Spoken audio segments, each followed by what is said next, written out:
Don't you see? We're the same. We're the same. Split. Right down the center.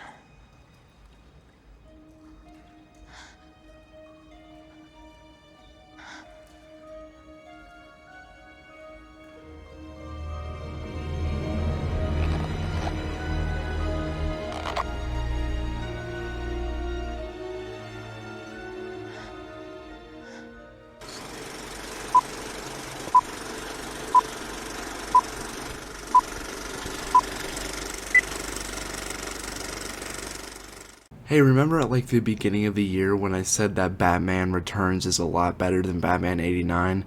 Yeah, I still stand by that. Batman Returns is a movie that connected with me quite heavily when I first saw it. Whilst I do believe that the first movie has a lot to say as well, despite popular belief, I think this one has a lot more to say, and what it is saying is fucking phenomenal.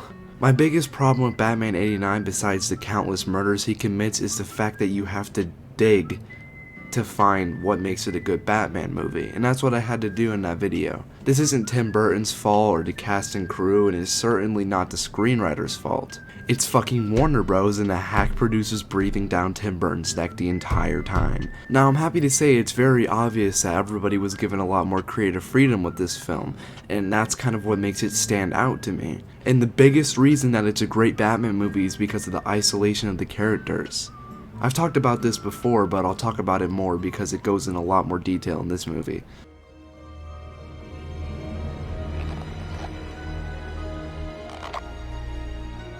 Bruce Wayne is fantastic in this movie. The first film established the idea for what this character could be, but this one does nothing but build on it. Bruce Wayne has been alone his entire life. He watched his parents get murdered right in front of him at the age of 9. He spent years training, years readying himself to avenge his parents, to make sure that no little boy will ever suffer like he did. And when he finally meets the man that took his parents away from him, when he finally meets the man who forever changed that little boy, he reacts unrationally. He kills the man who took his parents. He kills the monster that created the Batman. He even got together with Vicky Vale, the woman who understands him. But he can't be happy. By all means, he should be happy. He killed the man that took his parents away from him, and he got the girl, but he still feels so empty. By killing the Joker, Bruce let the darkness inside of him consume him completely. He pushes Vale away, causing her to leave him. He spends his nights alone, punishing the guilty. All life from Bruce has been drained. His once warm and familiar house is now cold, dark, and unwelcoming. All he has left is the Batman. And Batman in this movie is fucking mean. Arguably meaner than the first film. Sure, he kills less people, but he definitely goes out of his way to hurt as many criminals as possible. This is his way of expressing his pain, his anger, his loneliness.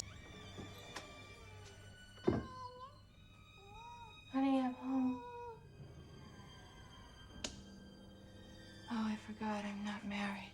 Selina Kyle is also fantastic in this movie. Michelle Pfeiffer is my favorite on-screen Catwoman easily, and this is also one of my favorite adaptations of the character. She, like Bruce, lives a lonely and empty life. She doesn't have any close loved ones. Every man in her life leaves her, and she works for a man who has no respect for her, a man that sees her as below him, a man who kills her without hesitation. Selina is the perfect love interest for Bruce in this movie. Vale is a compelling love interest because she managed to bring the human side out of Bruce Wayne. But of course she couldn't save him from his destructive nature. She couldn't prevent him from going down the path he did. Killing the Joker was the point of no return for him. She managed to bring out his human side for a moment only for it to disappear once again, this time possibly permanently. Selina is the same place as Bruce when we first meet her. She has her life stolen from her, destroyed right in front of her. She spends her nights planning the murder of the man who did this to her. She is Bruce Wayne. And Bruce tries to save her from herself. He tries to save her like Vale tried to save him, but he knows the only way to do that is to stop her. Stop her from crossing that line and killing the man that took everything from her. I am a man. I have a name. Oswald Cobblepot. Oswald Cobblepot, the Penguin. the most compelling villain in the original franchise. This Penguin adaptation is extremely underrated. Yeah, he's gross. Yeah, he's weird. Yeah, he's very Tim Burton, but yeah, he's absolutely perfect for this film and the narrative it's trying to tell. Penguin is the ultimate example of loneliness in this film. He is born different. He is born a freak. The people who are supposed to love him no matter what, his parents, cast him away forever. Like the Joker, Penguin is on the same side of the coin as Bruce, but at the same time the complete opposite of him in everything he stands for. Bruce and him were both born into wealth, but whilst Bruce was loved and accepted by his parents, Oswald was rejected. Bruce may have lost his parents, but at least he had them to lose. Bruce uses his pain and anger to help those in need, to make sure no one feels his pain, whilst Penguin wants others to suffer as he has his entire life. He spends 33 years in the sewer alone, suffering and plotting, to one day re-emerge looking to be loved, looking for a place in society, only to be rejected once again. He believes he never had a fair chance. He feels his pain constantly inside of him, and he wants to exact that pain onto others. He kidnaps and plans to murder a bunch of innocent children because they have the luxuries that he's never even known. He wants them to suffer as he has his entire life, and he'll stop at nothing to get his way, like teaming up with the scum of Gotham. Speaking of which, this asshole's come up before, hasn't he? Huh? Huh? You know, for a second there, you really frightened me.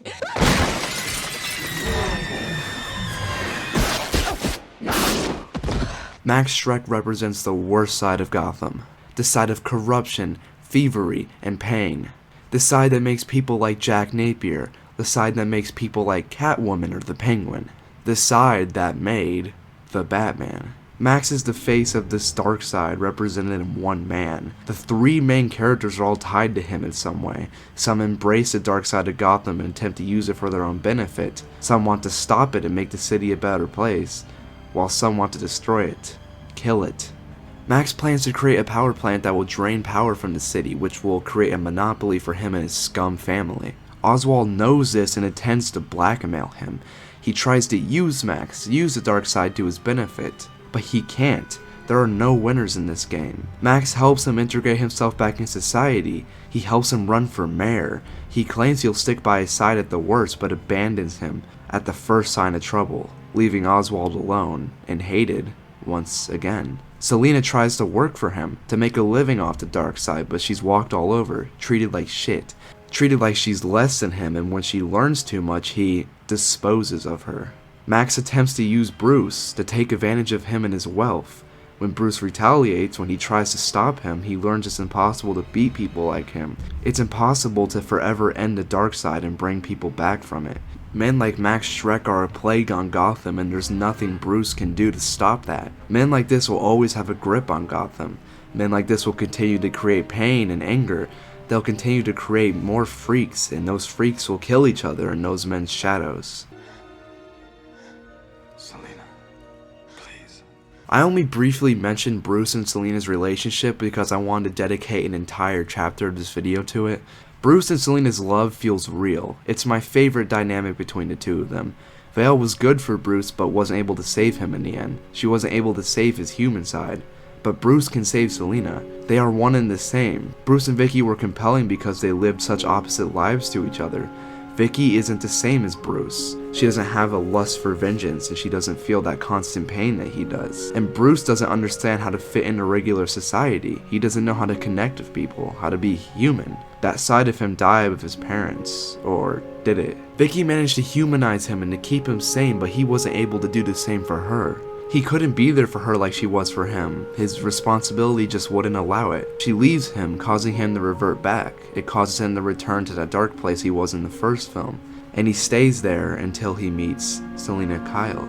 In their first scene together, Selina brings out the human side of Bruce, the human side that he's once again locked away. She brings back Bruce Wayne, and he's able to do the same for her.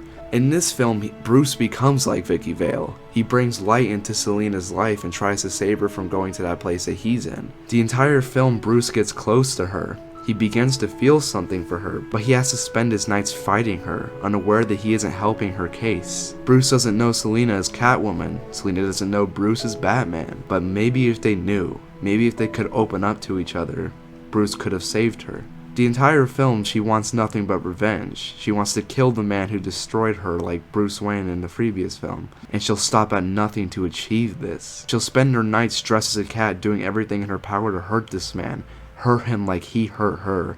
She'll even team up with the Penguin, only for him to betray her. Her life is miserable, and she thinks the only thing that will bring her happiness is bringing pain to Max. But she completely fails to realize what's right in front of her.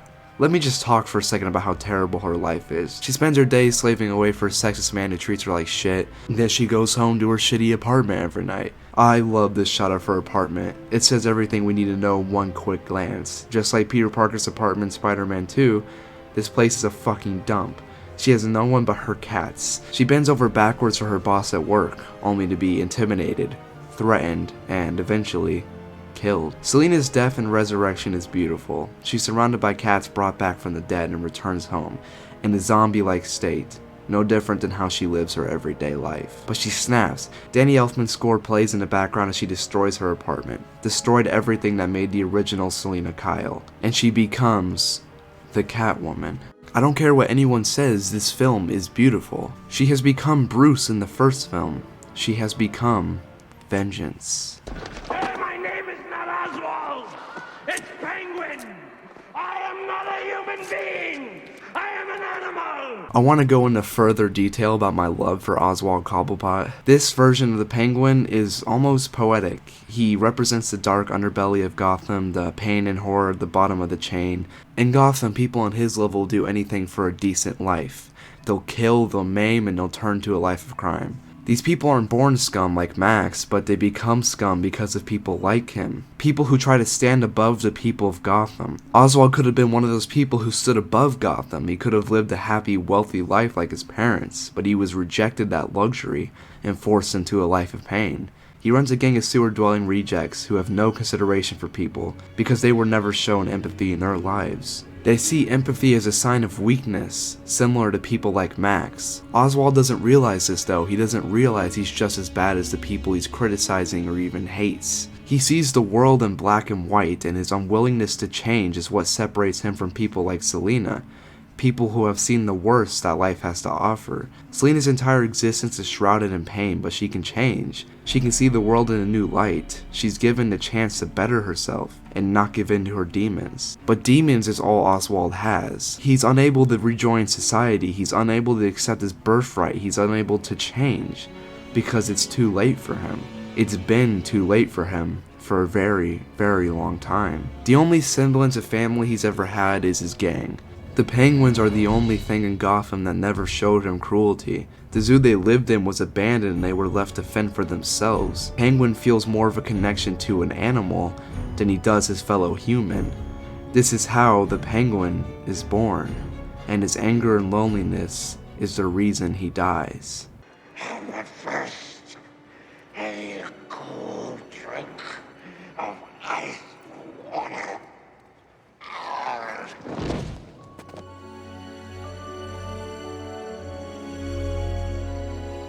The ending of Batman Returns is simply incredible. After Bruce exposes Penguin for the monster he is, he's pushed away by society, pushed away once again by his fellow human. He retreats into the sewer where he finally rejects his human side and embraces the Penguin. He plans to terrorize the rich scum at Max's party, kidnap their children and drown them in the sewers, so they'll feel the pain that he does every day. At this party, Selina reveals she is broken. She can't hold back her pain anymore and has come to kill Max once and for all. Bruce tries to stop her. He tries to convince her not to cross that line, like he did so long ago. He tries to leave with her when Penguin reveals his plan and kidnaps Max, taking him to his fate in the darkness of the sewer. Bruce wants to help Selina. He knows he can help her in this moment, but saving the people of Gotham is more important. Penguin attempts to kidnap the children who have the luxuries he's never received. He wants them to suffer as he did. He wants them to die in the deep depths of the sewer alone, cold, and unloved. He wants them to face the grisly death his parents planned for him. And when this fails, when Batman inevitably stops him, He sends out a fucking army of penguins with rockets tied to their backs to destroy the city of Gotham once and for all, and to cause as much pain as humanly possible. All of this brings our three characters together for one last battle, one last moment, in Penguin's lair where they all decide their fates. Penguin chooses vengeance and anger, which leads to his death the same way he intended for the children of Gotham. Selina wants to kill Max Shrek to finally get revenge, but Bruce tries to stop her.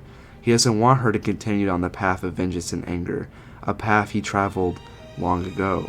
He wants to abandon everything and be with her, but she won't allow that. She can't. She kills the man who hurt her, the man who wronged her, in a large electrical explosion, and she vanishes, leaving without a trace, leaving Bruce alone, once again.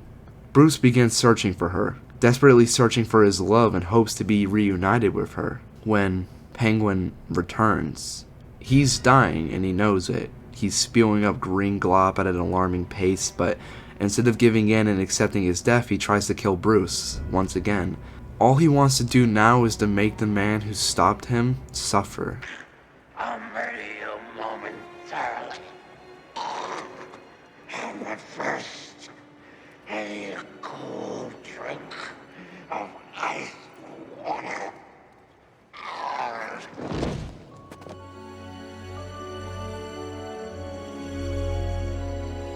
Penguin is dead. Everything he was, everything he could have been is gone. Gone forever.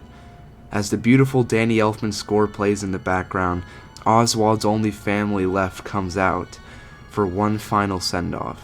They all collectively push him into his watery grave.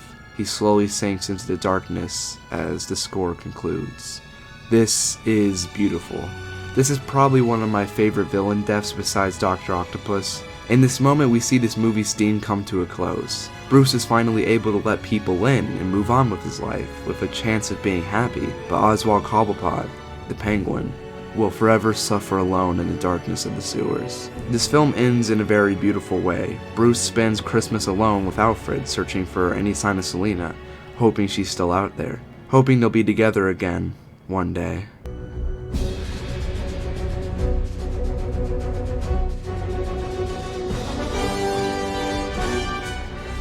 Batman is extremely important to me. He's one of my favorite fictional characters of all time, so it matters to me a lot how his stories are presented, and I'm frankly disappointed. Disappointed with the direction that the series chose to take. Disappointed that a potentially amazing Batman franchise was cut so short. Disappointed that I'll never see Tim Burton's vision for a third Batman movie. But the two films that we do have are beautiful, and I love them both dearly. They had such compelling narratives that they were telling stories that we had not yet seen on the big screen. They were making the Batman movies that we needed. Batman for a long time was seen as silly, and I guess that's how people want him to be back then.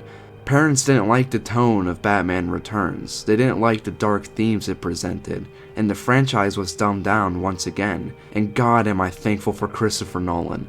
He was able to tell a complete and amazing Batman story that Tim Burton never got the chance to. People ask me why I love these movies, considering nowadays they kind of get flack and a lot of hate. These movies aren't perfect, I know that, but just look at it this way. Batman 89 walked so Batman Returns could run. Batman Returns ran so that Tim Burton's Batman 3 could have flown, it could have soared. It could have been possibly the best Batman movie ever made. But I guess we'll never really know, and that sucks so much. Hey guys, I just wanted to have this nice little unscripted bit at the end of the video to thank you for all the support that I've gotten on the channel this year, dude. It's been insane. We opened the year up strong 13 videos ago with my Batman video, and I thought that I would end it with a nice little Christmas surprise and give you guys the part 2 you probably never asked for. And I also just wanted to take this time to really say thank you. This channel's gotten a lot of support this year, and I really appreciate it. Whether you just came across my videos out of nowhere and decided to subscribe, or you got onto me from the One Villain Is Seen videos or whatever, or if you just found the channel now through this video, I want to say thank you, because any support that you have given me really helps in the long run. I also want to say a huge thank you to the one person that I've worked with this year, being Vegas. His videos are really great. He's doing really well right now, so you all should go check his shit out. It's good. Anyway, thank you so much for a great 2021. It feels like just yesterday that we hit 100 subscribers, so hey, maybe in 2022 we hit 200. Probably. Let's be real, I'm pretty close. Anyway, thank you guys so much for watching this video. I really appreciate it.